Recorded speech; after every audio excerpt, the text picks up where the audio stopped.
Okay, I got a question for you. Have you ever been falsely accused of something that you absolutely did not do, but yet you had to suffer the consequences or pay the price for it unjustly? Has that ever happened to you?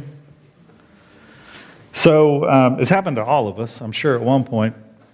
It happened to me back in 2020.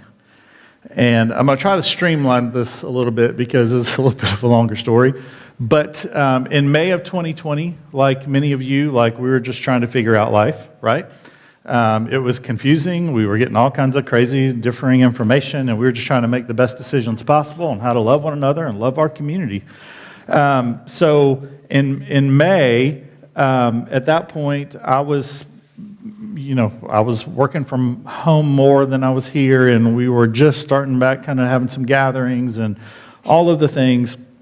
Well, I had been in the house for a while, and, we weren't eating out or doing any of that stuff like, most people weren't at that point.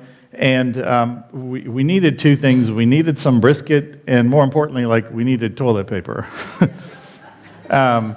Some of you guys, back then, y'all probably still have some toilet paper from the pandemic. In fact, true story, there was some point last year, it was at the end of last year, I was having a conversation with one of you that I will not name or call out, but you said, I still have pandemic toilet paper in my closet, and you know who you are. So for the rest of us that were, just trying to get it when we needed it, we're like, okay, we heard Sam's Club had toilet paper, so it was a weeknight, so we jumped in the car, went to Sam's Club, we got our toilet paper, and then we went to Mission Barbecue to get some brisket, and you couldn't eat in the dining room, so we got it, and we sat in the car, and we just were high on the hog, right? And we were living like kings because we were eating food that we didn't have to cook. And so it was fantastic.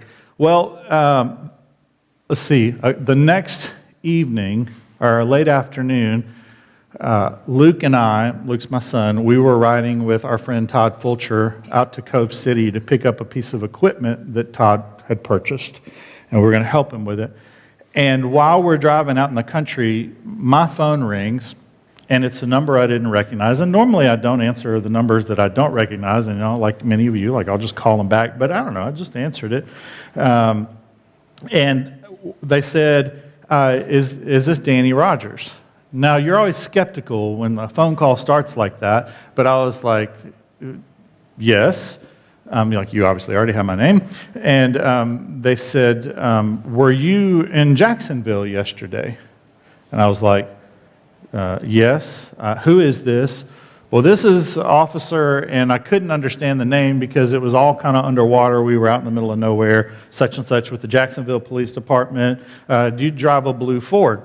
Now, you guys know that I'm a Chevy person, but 2020 was weird, and there was about a 1.5 year period where the axis tilted, and I did drive a Ford.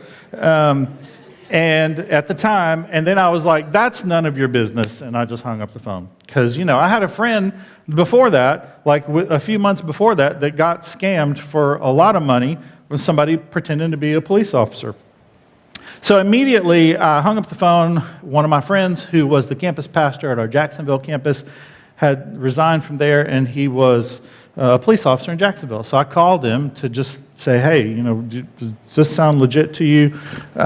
He didn't answer, so I called the Jacksonville Police Department. And I told them what had happened. They said, well, that's not one of our numbers. And they said, we don't know anything about that. They said, but we'll look into it, and if anything comes of it, we'll call you back. Okay, great. I didn't hear anything. So a couple of days go by. It's late. It's 6, 7 o'clock in the evening, and we decide to go out and do a quick evening fish. It's me and Luke and his best friend Adam, and we're out on the river, and my phone rings, and it's my friend David, who's Jacksonville Police. And David says, Danny, there's a warrant for your arrest. What you talking about, Willis? I thought he was joking. I was like, that's really funny. He's like, no, seriously, there's a warrant. I was like, did you get my voicemail the other day? He's like, yeah, I've just been busy. This might be something that you would need to call me back about. I was like, for what? He's like, well, they have you and your wife on video at Sam's Club in Jacksonville stealing a tonneau cover from the front of the building. I was like, okay, nothing about this makes sense. Like, one, like, I'm not going to steal.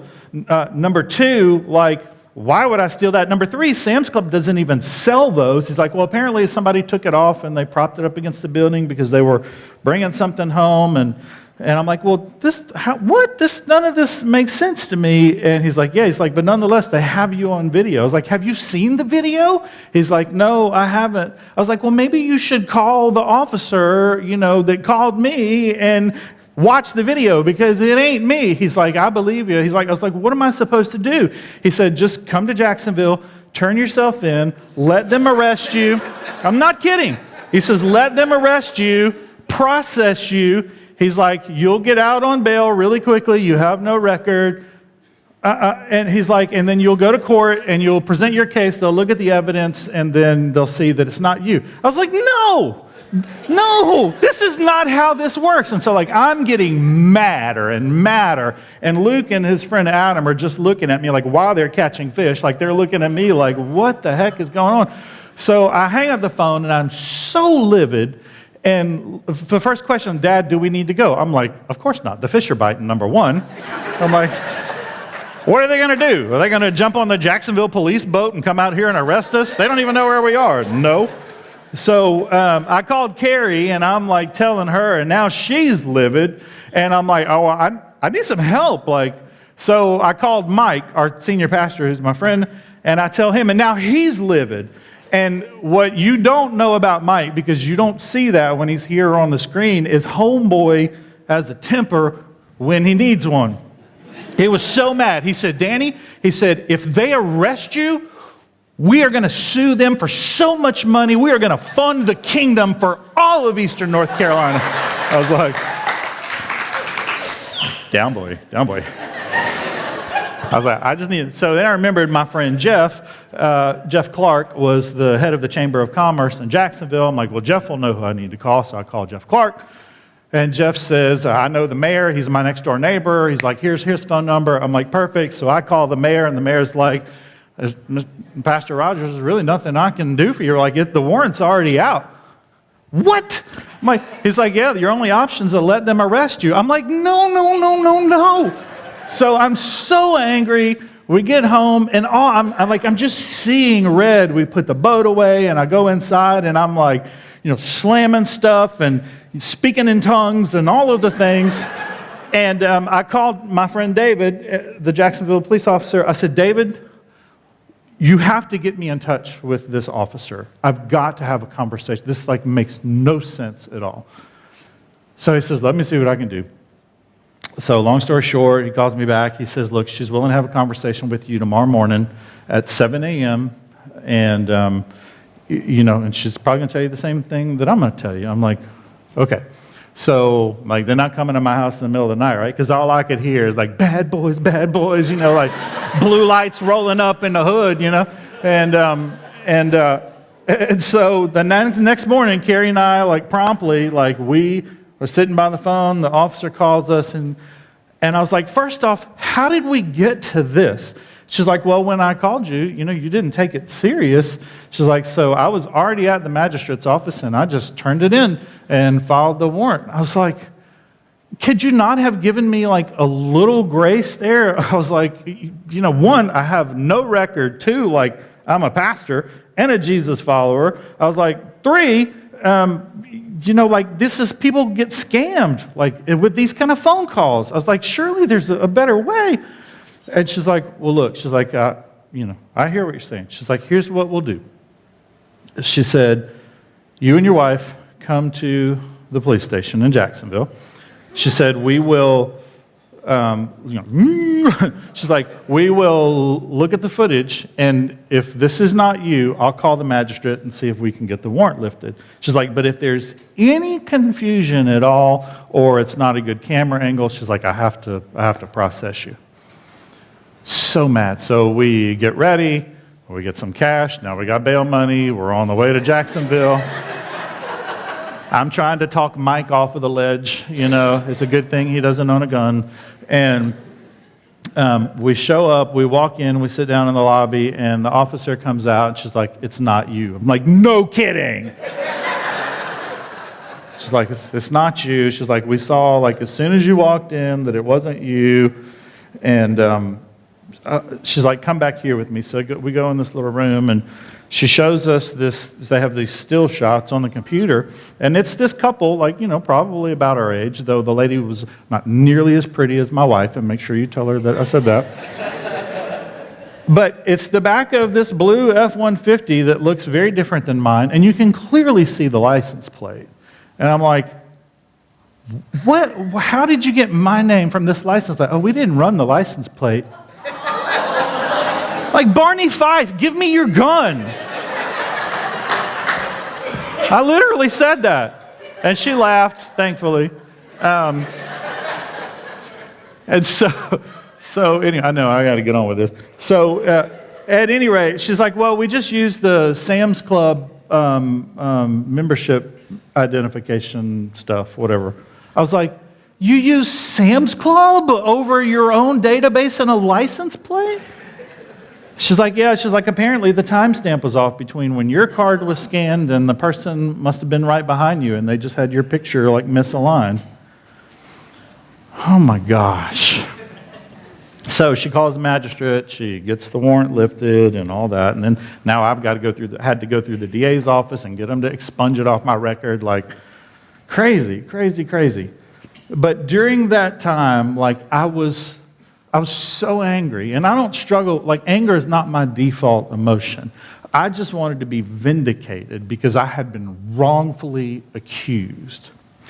And the more I sat with that for weeks later and journaled about it and processed it and, stopped using speaking in tongues words and all of the things, I was like, "Oh, yeah, well, there was another guy who was wrongly accused and processed, and he didn't respond at all like I responded." So I had to start, me and Jesus were doing therapy on that deal. And as last week, if you were here, we started this new series, Dream On, and I asked you to read this week, if you were here, Genesis 37 through 50, which is this whole account of the life of Joseph.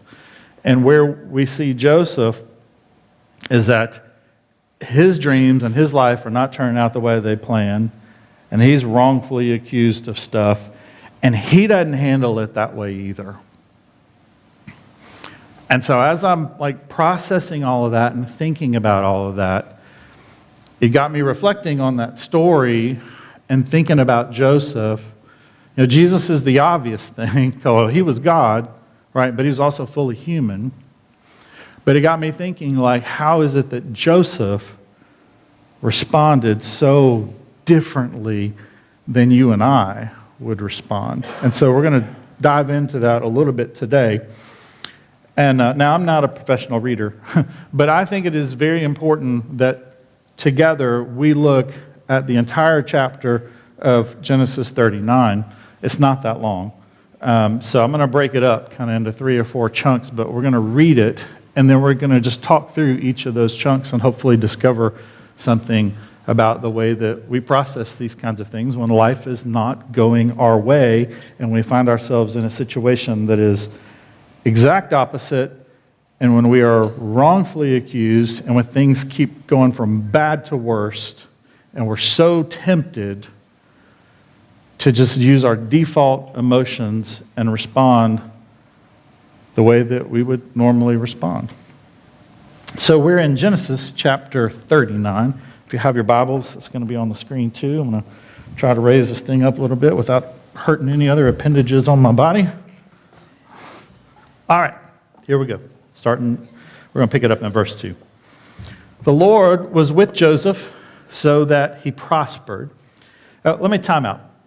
In case you weren't here last week, and in case you don't know the story, Joseph is the youngest of a few brothers. And I say a few because there's 4 that are mentioned, but he actually had a lot of siblings because his dad had a lot of wives, and that's a whole other sermon for another time. But bottom line, Joseph was the favorite. He could do no wrong. He got a special gift from his dad. Some of you guys have heard of Joseph in the Technicolor Dreamcoat, that whole Broadway play and everything. Well, he got this special robe. He would spy on his brothers, and he would give his dad reports and all that. So he's his dad's favorite, as you can imagine, but not the brothers. That caused some animosity. So they come up with a plan. Are we going to kill him? What are we going to do? They wind up selling him into slavery and convincing their dad that a wild animal ate him. Okay? So that's where we pick up the story, in case you don't know the story.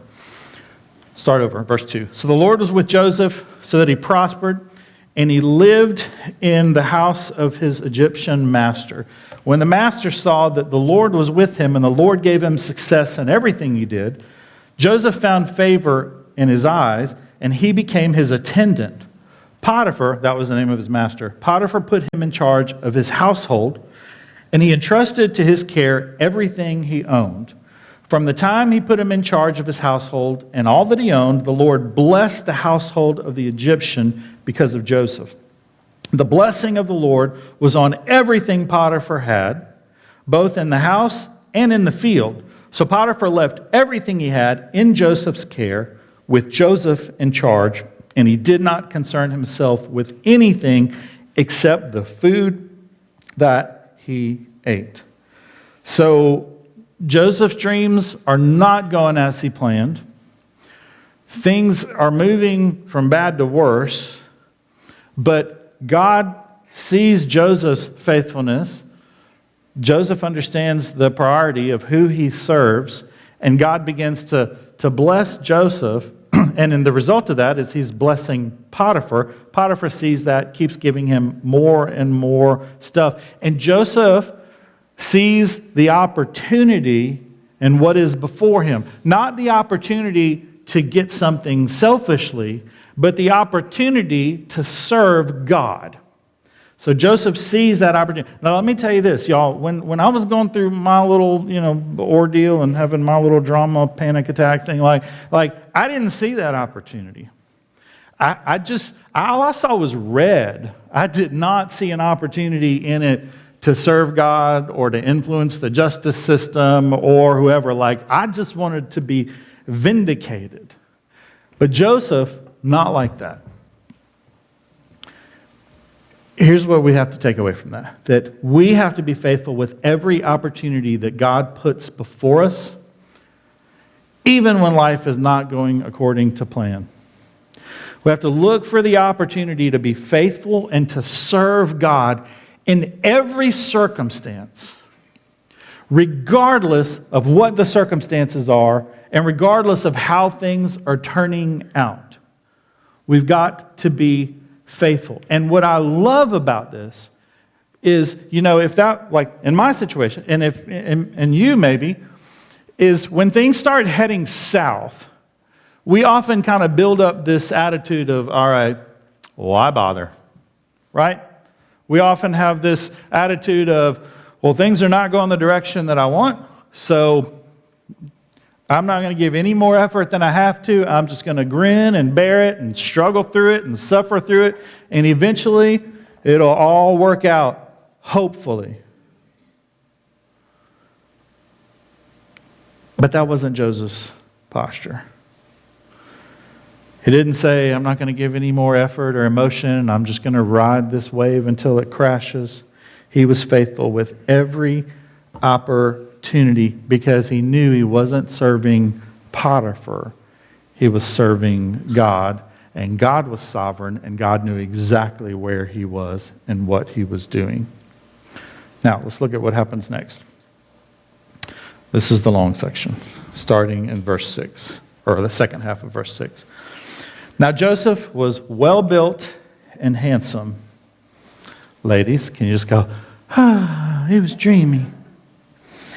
After a while, his master's wife took notice of Joseph and said, come to bed with me. But he refused. With me in charge, he told her, my master does not concern himself with anything in the house. Everything he owns, he's trusted to my care. No one is greater in this house than I am. My master has withheld nothing from me except you, because you're his wife. How then could I do such a wicked thing and sin against who? God.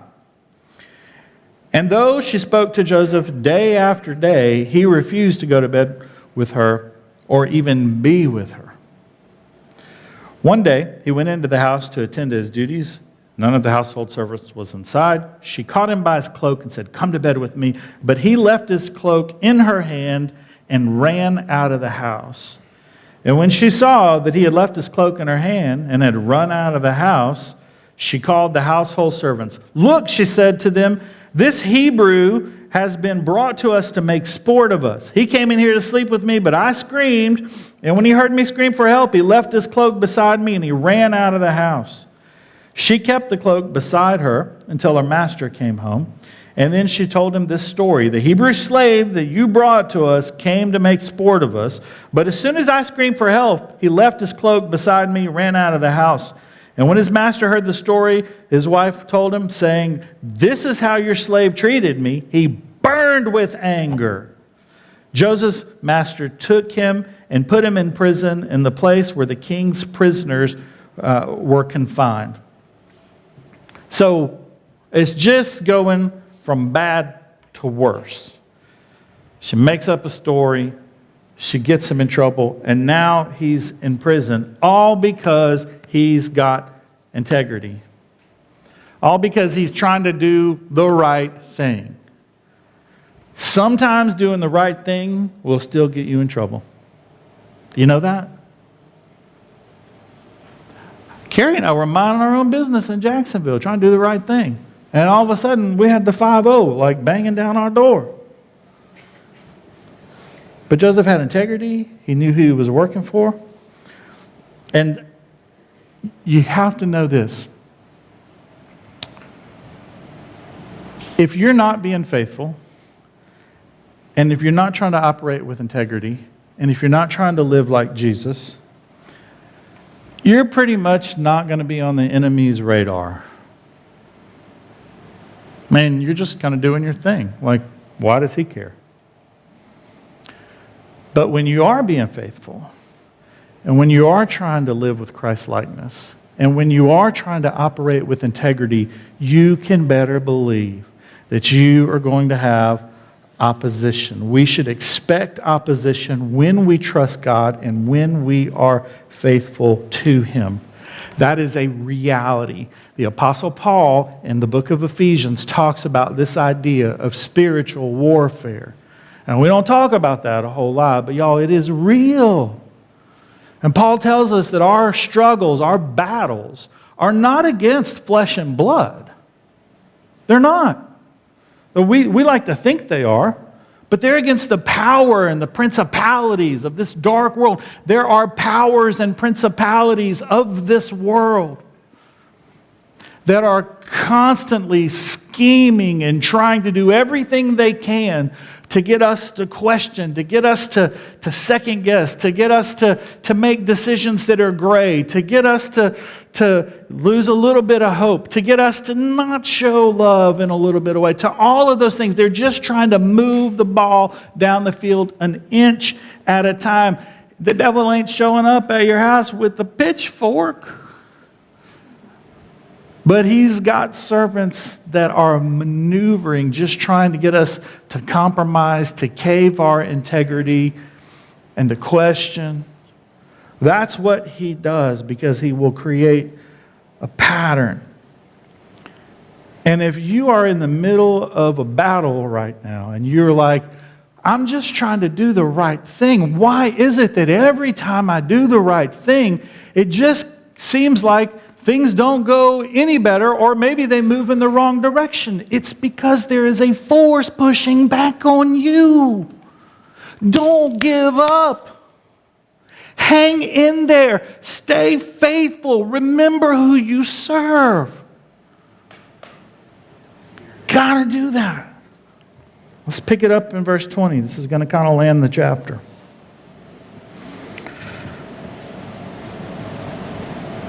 But while Joseph was there in prison, the Lord was with him. He showed him kindness, and he granted him favor in the eyes of the prison warden. So the warden put Joseph in charge of all those in the prison. You see a pattern here? And he was made responsible for all that was done there. The warden paid no attention to anything under Joseph's care, because the Lord was with Joseph, and he gave him success. So the enemy keeps taking him down a notch and down a notch and down a notch. But God's still with him. Joseph is still faithful. He is still responding in his faith and in his trust. And he's just given more influence. He's just given more favor. He's just given more authority. The enemy's trying to strip away all of Joseph's liberties, but Joseph understands that his liberties are not here on this earth. His liberties are because he's a child of God and he serves the King of the Most High. We cannot let our circumstances dictate our faithfulness and our trust in God. It has to be the other way around. We cannot let the things that happen to us shift us and move us and drive us down. We have to maintain our walk with Jesus, our trust in Him, and our understanding and our trust that God is sovereign. He is with us and He promises to never leave us nor forsake us no matter what happens. Here's a few things reading this. The first thing is Joseph never gave up. We're reading the story. If we started and we saw Joseph's dreams, and now we're reading at this point of the story, like on the outside looking in, we're like, this is going from bad to worse. How do these dreams ever come true where Joseph is going to be given authority over the whole kingdom? Like, he's in prison. He's just moving down the ladder and down the ladder and down the ladder. But he never gave up. He never gave up. And he worked hard. He didn't just ride it out. He didn't just wait for things to settle down. He didn't just wait on the tide to turn. He was proactive and he worked. And he was faithful. And Joseph remained hopeful and optimistic. When I think about my little Sam's Club thing, y'all, I was not seeing hope. I was not seeing optimism. I was just seeing how do I make this right? And how do I prove my point? And the enemy got all of my emotions and he got me so riled up that all I could see was my vindication and getting out of it.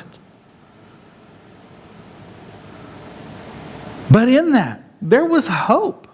There was optimism because it wouldn't have mattered if it would have mattered if I'd gone to jail. Some of y'all would have been like, I always knew he was a deadbeat.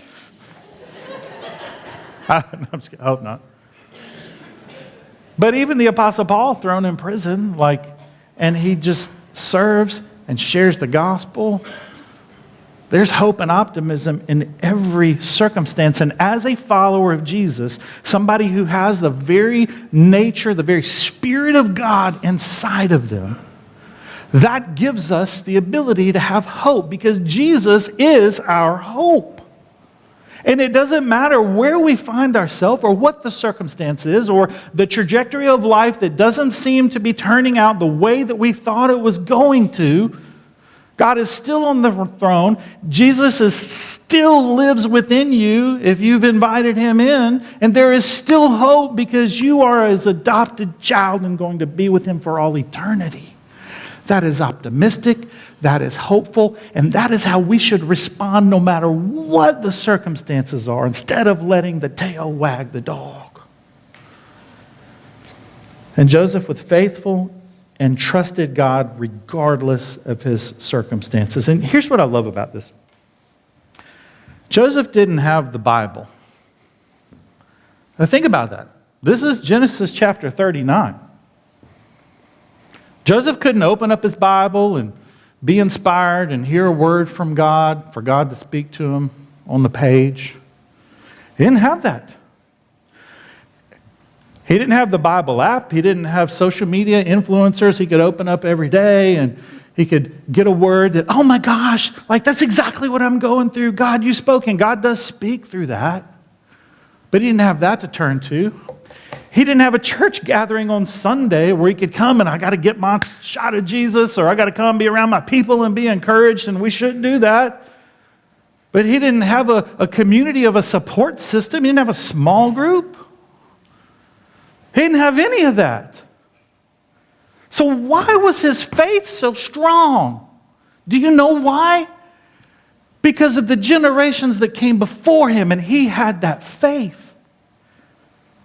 Because of his dad, because of his grandfather, because of his great-grandfather Abraham. He had heard the stories. He had seen how God had worked. God had been so faithful in their line, even though he had a line of a bunch of mess-ups. That's what he had. He had the faith of the generations of his ancestors. And when I think about that, and I think about my little tantrum for Sam's Club, what am I teaching my kids, and what am I teaching their kids one day? Are they going to look back and go, at this time my dad almost got arrested, man, he lost his mind? Yeah, that's the story they're going to tell. They're not going to tell the story. Well, that's that time my dad almost got arrested. You know what? He didn't even get rattled. He's like, God's got this. No, they're not going to tell that story. So I got to build other stories. But I can learn from that. You can learn from the stuff that you don't respond well to. Because it ain't about us. It's about the generations that come after us. And you know what? If all the Bibles go away and the phones go away and everything gets burned up and the church can't meet, God is still God. He still lives inside of you if you follow Jesus. And your kids and your grandkids will still, and those that you, not just your family, that's your biological family, but the people you've done life with and invested in and been around, and the people you've been in close communion with, they are affected by the faith that you have. And they can be faithful and hang on because they have your example to look back to. And the last thing I'm going to say about that is Joseph's life is living proof that God gives you way more than you can handle. He does. If you say, well, God's not, and I hear it sometimes, and I try to press pause and unpack when somebody says that. But that is not in the Bible. God's not going to give me more than I can handle. That ain't in the Bible. That's a verse taken out of context from the book of James that talks about when you are being tempted, God will not let you be tempted beyond what you can bear because he is with you and inside of you. That's not about God giving you more than... He gave Jesus more than he could handle. That was his own son. They put him to death. The reason that we have more than we can handle is because resistance builds strength. And God is forming and shaping each and every one of us and the generations that come behind us. And things happen in the way that we navigate those is going to build character and integrity and strength, or it's going to build the opposite. And whatever you're going through right now, wherever you are in the trajectory of your life or your dreams or whatever it is, you have to make a decision today to go, God, I know how I've responded in the past, but I am going to chart a different path. I'm going to rely more on your spirit inside of me. I'm going to be slower to respond. I'm going to be quicker to listen. I'm going to get it wrong some, I know, but God, I'm going to do my best to try to be faithful and hopeful and optimistic in every situation. You can decide that today. Jesus can take care of all of the Sam's Club screw-ups from the past. And today, you can chart a new direction. Today. So, 3 things I want you to journal on this week. Write them down. The first thing is this. Where are you facing opposition right now in your life? Where are you facing opposition? The second, how tempted are you to give up, throw in the towel, stop giving any effort, and just ride it out? Like on a scale from 1 to 11, not 1 to 10, 1 to 11, because 11's one more louder. 11's an odd number, so you got to pick something. You can't be in the middle. Where are you on just riding it out and giving up? And lastly, be really honest on a scale from 1 to 11. How hopeful and optimistic are you in your circumstances? I guarantee you, every person in this room is going through something right now because you are human.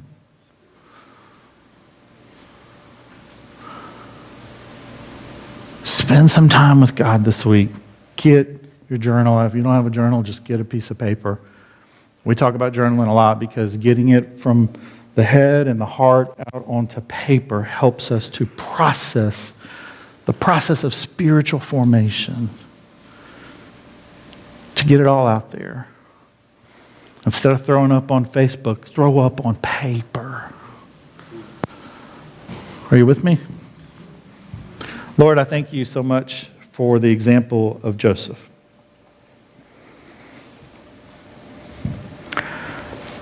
God, it's easy to not get it right. It's a lot easier. But we miss the opportunity of you shaping and forming our faith.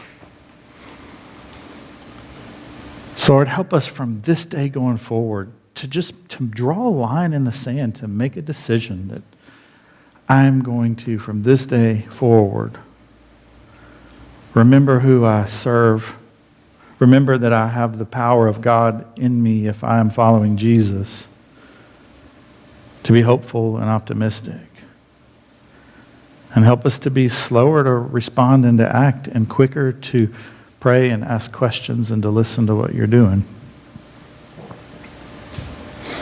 And Lord, if I have any friends in the room who don't know you, that haven't began a walk with you, that don't have your Spirit inside of them to even have the power to be able to do this, I pray that today they will see that there is something new available and something different possible. That there is a way that is the way of the kingdom that is above the way of the earth. And that is all possible because of your Son, Jesus. And I pray that today would be the day of salvation, where they would recognize that you gave your Son, Jesus, to sacrifice his life so that we could be redeemed and restored and made new before you and be adopted into your kingdom and have the very Spirit of God inside of us. God, if someone does make that decision, I pray that you'll give them the courage to talk to me or talk to the person they came here with or somebody around them so that we can help just begin their walk. For we recognize that you are good even when things don't go our way, and you are still on the throne. Remind us of that at every turn this week. We love you. In Jesus' name we pray. Amen.